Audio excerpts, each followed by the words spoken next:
नमस्कार। आज हम पंजाब में जो 2025 की भयानक बाढ़ आई है उस पर गहराई से बात करने वाले हैं। जी। हमारे पास कई सारे स्रोत हैं, न्यूज़ रिपोर्ट्स हैं, सरकारी आंकड़े हैं, एक्सपर्ट्स क्या कह रहे हैं वो सब है। हाँ जी। और कोशिश यही है कि इन सब के जरिए समझें कि आखिर ये हुआ क्यों, कितना असर पड़ा है, सरकार क्या कर रही है, और सबसे बड़ा सवाल, क्या इसे टाला जा सकता था? बिल्कुल। क्योंकि ये सिर्फ कोई आम बाढ़ नहीं है। कह रहे कि 1988 के बाद पंजाब ने ऐसी तबाही नहीं देखी। हाँ, ये बात सही है। लाखों लोग सीधे प्रभावित हुए, हजारों एकड़ खेती की जमीन पानी के नीचे चली गई। हम जो भी बात करेंगे वो सितंबर 2025 तक की ताज़ा जानकारी के आधार पर होगी। तो चलिए शुरू करते हैं। जी। तो सबसे पहले ये हुआ कैसे, मतलब इतनी भयानक बाढ़, इसकी वजह क्या रही? जो जानकारी मिल रही है वो तो यही इशारा कर रही है कि कोई एक कारण नहीं था। नहीं, बिल्कुल नहीं। ये कई चीजों का मिला जुला असर है। कुछ तो कुदरती और कुछ कह सकते हैं इंसानी गलतियों का नतीजा। अच्छा।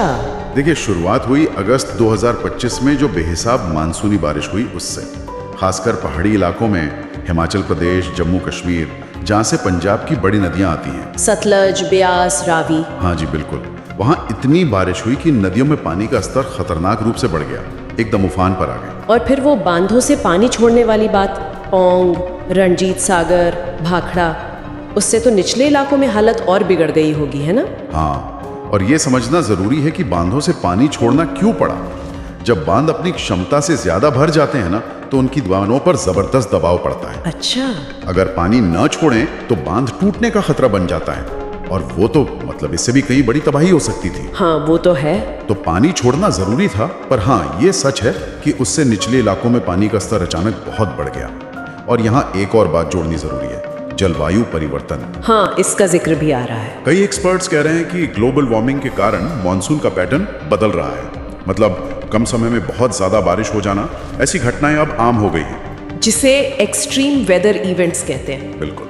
और पंजाब, जिसे हम देश का अन्न भंडार कहते हैं, वो अब इन नई चुनौतियों का सीधा सामना कर रहा है। तो मतलब सिर्फ बारिश या बांध नहीं, मौसम का बदलता मिजाज भी एक बड़ा फैक्टर है, लेकिन स्रोतों में इंसानी वजहों का भी जिक्र है। हाँ, और वो पहलू शायद ज्यादा गंभीर है। एक्सपर्ट्स का मानना है कि ये जो इंसानी लापरवाही हुई है ना, उसने इस कुदरती आफत के असर को कई गुना बढ़ा दिया। जैसे कि सबसे पहले तो फ्लड प्लेन्स पर कब्जा, मतलब नदियों के किनारे जो जमीन होती है जहां बाढ़ का पानी कुदरती तौर पर फैलता है, हाँ, वहां पर बड़े पैमाने पर अवैध निर्माण हो गए, घर, दुकानें, पता नहीं क्या क्या।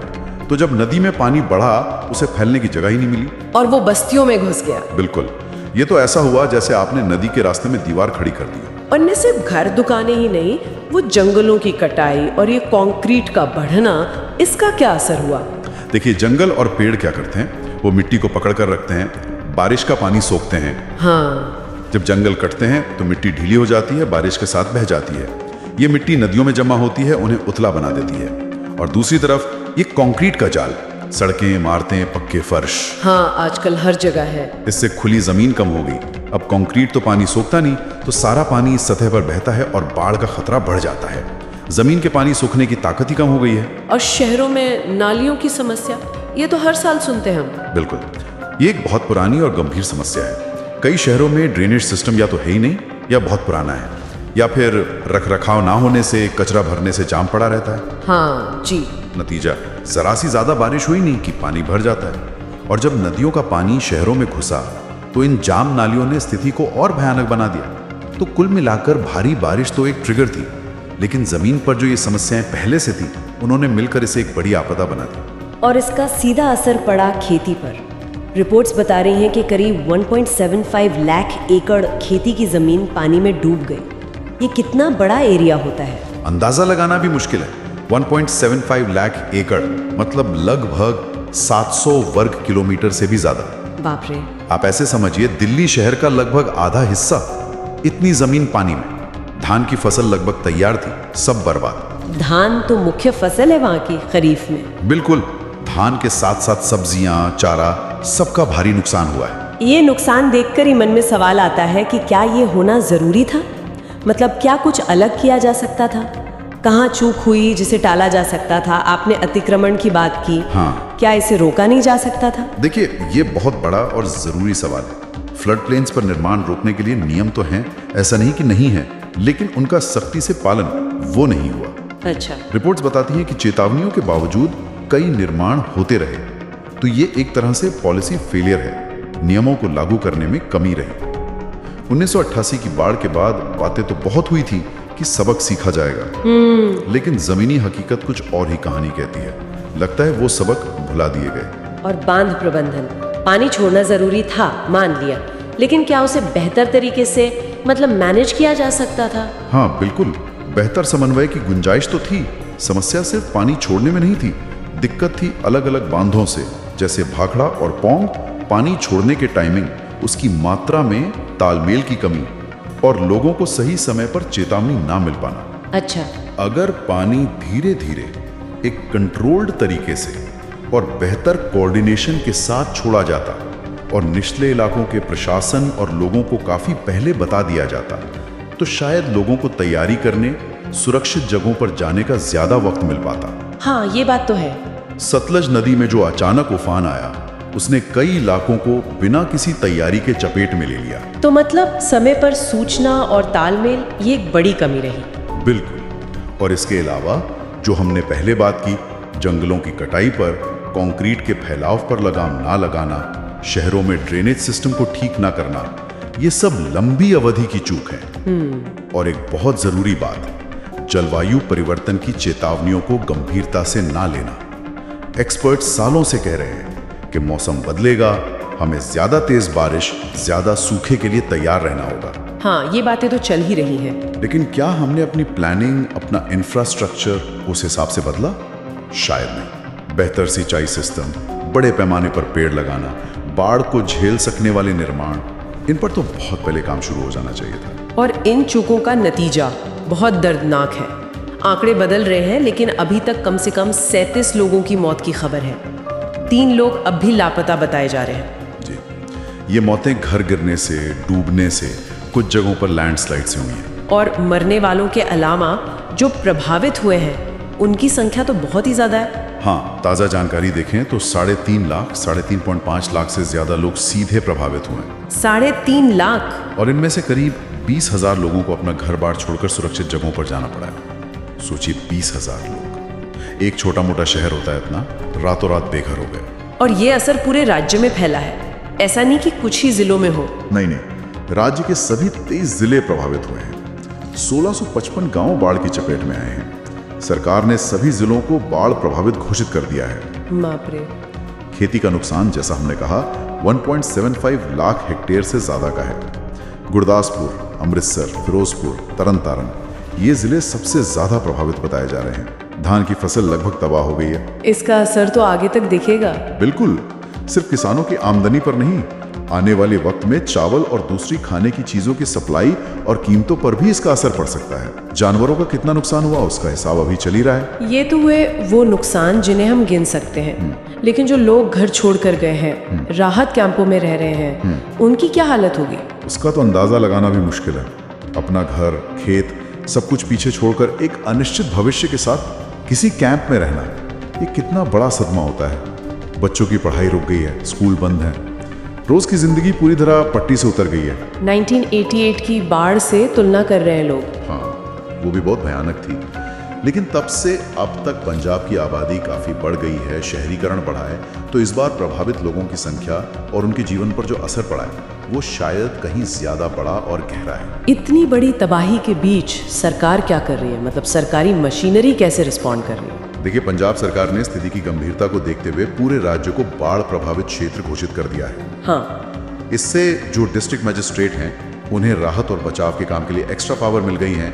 जैसा बताया, सभी 23 जिले आपदाग्रस्त माने गए हैं। स्कूल भी एहतियातन 7 सितंबर तक बंद रखे गए थे। और बचाव कार्य? वो युद्ध स्तर पर चल रहे हैं, ऐसा कहा जा रहा है। कई एजेंसियां लगी हुई हैं, Indian army, air force, BSF, NDRF और कई NGO भी जमीनी स्तर पर मदद कर रहे हैं। अच्छा, क्या कुछ खास उदाहरण सामने आए हैं बचाव कार्यों के? कई जगहों से लोगों को सुरक्षित निकालने की खबरें हैं। हेलीकॉप्टरों से लोगों को एयरलिफ्ट किया जा रहा है। जैसे पठानकोट में NDRF ने एक फंसे हुए आदमी को बचाया। आर्मी और NDRF की टीमें नावों से दूर दराज के गांव तक पहुंचने की कोशिश कर रही हैं। और राहत शिविर वगैरह? हाँ, जगह जगह राहत शिविर लगाए गए हैं। वहाँ खाने पीने का सामान, पीने का पानी, दवाइयाँ और जो भी जरूरी मेडिकल हेल्प है वो पहुंचाने की कोशिश की जा रही है। इसमें केंद्र सरकार की क्या भूमिका है? केंद्र सरकार ने भी मदद का भरोसा दिया है। प्रधानमंत्री मोदी ने सीएम भगवंत मान से बात करके हर संभव मदद का आश्वासन दिया है।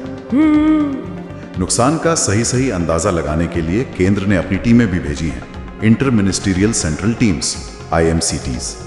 ये टीमें पंजाब, हिमाचल और दूसरे प्रभावित राज्यों में जाकर नुकसान का जायजा लेंगी। फिर उनकी रिपोर्ट के आधार पर केंद्र से मदद तय होती है। अच्छा। इस बीच पंजाब सरकार केंद्र से कह रही है कि जो मुआवजे के नियम हैं उनमें बदलाव किया जाए। उनका कहना है कि जो मौजूदा राहत मिलती है वो इस बार की तबाही के हिसाब से बहुत कम है। वो फसल के नुकसान के लिए स्पेशल पैकेज मांग रहे हैं और राज्य के जो दूसरे फंड केंद्र के पास पेंडिंग है उन्हें भी रिलीज करने की बात कर रहे हैं। तो कोशिशें हो रही हैं, बचाव कार्य चल रहा है, राहत पहुंचाई जा रही है, लेकिन चुनौती बहुत बड़ी है। इतने बड़े इलाके में फैले नुकसान से निपटना और हर प्रभावित तक मदद पहुंचाना बहुत मुश्किल काम है। ये सब सुनकर हम फिर उसी सवाल पर आते हैं, क्या इससे रोका जा सकता था या कम से कम इसका असर कम किया जा सकता था? भविष्य के लिए क्या सबक है?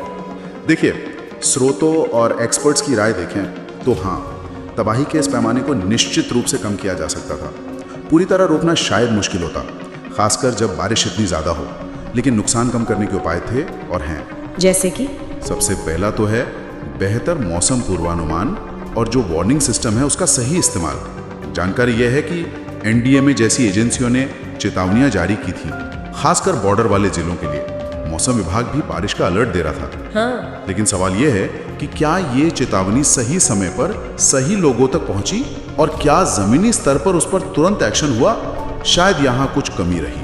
और वो बांध प्रबंधन और अतिक्रमण वाली बात? हाँ, जैसा हमने पहले भी बात की, बांधों से पानी छोड़ने की प्रक्रिया में बेहतर तालमेल और काफी पहले सूचना देना बहुत जरूरी है। कंट्रोल तरीके से धीरे धीरे पानी छोड़ने से निचले इलाकों में जो अचानक बाढ़ आती है उसका झटका कम हो सकता है। और अतिक्रमण, इसके खिलाफ सख्त कानून लागू करना और जो हो चुका है उसे हटाना, खासकर नदियों के रास्ते से, ये बहुत जरूरी है। मुश्किल फैसले हैं पर भविष्य की सुरक्षा के लिए करने पड़ेंगे। और फिर आते हैं लॉन्ग टर्म सोल्यूशन। हमें बड़े पैमाने पर पेड़ लगाने होंगे ताकि मिट्टी का कटाव रुके, जमीन पानी सोखे। शहरों गांवों में ड्रेनेज सिस्टम को पूरी तरह ठीक करना होगा। हमें ऐसा इंफ्रास्ट्रक्चर बनाना होगा जो बाढ़ जैसी आपदाओं को झेल सके। क्लाइमेट रेजिलिएंट इंफ्रास्ट्रक्चर जिसे कहते हैं। बिल्कुल। नदियों के जो फ्लड प्लेन्स हैं उन्हें उनके प्राकृतिक रूप में लौटाने पर काम करना होगा। और हाँ, खेती के ऐसे तरीके अपनाने होंगे जो पानी का सही इस्तेमाल करें और मिट्टी को नुकसान न पहुंचाएं। आपने वो सीमा पार वाली बात भी कही थी। हाँ, क्योंकि सतलज जैसी नदियां तो बॉर्डर पार से भी जुड़ी है। तो भारत और पाकिस्तान के बीच अगर बाढ़ के आंकड़ों का सही आदान प्रदान हो, बेहतर समन्वय हो, तो दोनों देशों को फायदा हो सकता है। तो मतलब समाधान सिर्फ लोकल या नेशनल नहीं, कभी कभी इंटरनेशनल भी होते हैं। सही बात है। कुल मिलाकर अगर इन सब चीजों पर पहले ध्यान दिया गया होता तो शायद आज स्थिति इतनी भयानक न होती। ये एक जरूरी सवाल उठाता है कि हम पिछली आपदाओं से आखिर सीखते कितना है। बहुत से लोगों को ये सब बहुत अचानक लगा, जैसे एकदम से हो गया सब कुछ। क्या ये वाकई इतना अचानक था? ये महसूस होना स्वाभाविक है क्योंकि जो मुख्य बाढ़ आई वो कुछ ही दिनों में फैली। लेकिन जैसा हमने बात की, इसकी वजह धीरे धीरे बन रही थी। अगस्त के आखिर से बारिश तेज हो रही थी, बांध भर रहे थे। हाँ। जब पानी छोड़ा गया और उसी समय ऊपर पहाड़ों में भारी बारिश होती रही तो नदियों का लेवल बहुत तेजी से बढ़ा। ये अचानक लगने का एक कारण इस साल मानसून की जो अप्रत्याशित तेजी थी वो भी है। शायद जलवायु परिवर्तन ने इसे और बढ़ाया। पिछले कुछ हफ्तों से बारिश तो हो ही रही थी, जमीन पहले से ही गीली थी। तो मतलब जानकारी पहले से थी, चेतावनियां भी थी, लेकिन शायद ये अंदाजा नहीं था कि इतना विकराल रूप ले लेगी। कुछ हद तक यही कह सकते हैं। NDMA की चेतावनी थी, मौसम विभाग बारिश बता रहा था, 1988 का अनुभव भी था, लेकिन शायद इतनी भीषण और इतने बड़े इलाके में फैली बाढ़ की आशंका या तैयारी उस लेवल पर नहीं थी। ये दिखाता है कि हमें अपनी आपदा प्रबंधन की योजनाओं और तैयारियों को लगातार अपडेट करने की और ज्यादा प्रोएक्टिव होने की जरूरत है, सिर्फ रिएक्टिव होने की नहीं। तो इस पूरी चर्चा का सार क्या निकलता है? हमने देखा कि पंजाब की ये बाढ़ कुदरती और इंसानी दोनों तरह के कारणों का एक जटिल मिक्सचर है। भारी बारिश, जलवायु परिवर्तन का असर, बांधों से पानी छोड़ना, ये तो थे ही, लेकिन साथ में अतिक्रमण, जंगलों की कटाई, खराब शहरी नियोजन जैसी गंभीर मानवीय चूकें भी थीं। जी हाँ। हमने ये भी देखा कि कैसे बेहतर योजना, तालमेल और नियमों को सख्ती से लागू करने से शायद इस तबाही के पैमाने को कम किया जा सकता था। हमने इसके भयानक मानवीय और आर्थिक असर को समझा और सरकारी कोशिशों और चुनौतियों को भी जाना। ये वाकई एक बहुत बड़ी चेतावनी है, एक वेकअप कॉल। बिल्कुल, और ये हमें भविष्य के बारे में सोचने पे मजबूर करता है। श्रोताओं के लिए एक विचार ये हो सकता है, इस अनुभव से सीखते हुए हम व्यक्तिगत और सामुदायिक स्तर पर ऐसे कौन से स्थायी बदलाव ला सकते हैं जो हमें भविष्य में ऐसी आपदाओं का बेहतर ढंग से सामना करने में मदद करें। जलवायु परिवर्तन अब कोई दूर का खतरा नहीं, हमारी हकीकत है। हाँ, ये तो है। ऐसे में हमारी जीवन शैली, हमारे शहरों की योजना, हमारे विकास का मॉडल और प्रकृति के साथ हमारा रिश्ता, इन सब पे गहराई से दोबारा सोचने की जरूरत कितनी ज्यादा बढ़ गई है। एक जरूरी सवाल जिस पर हम सबको सोचने की जरूरत है। इसी विचार के साथ हम आज की एक गहन पड़ताल यहीं समाप्त करते हैं।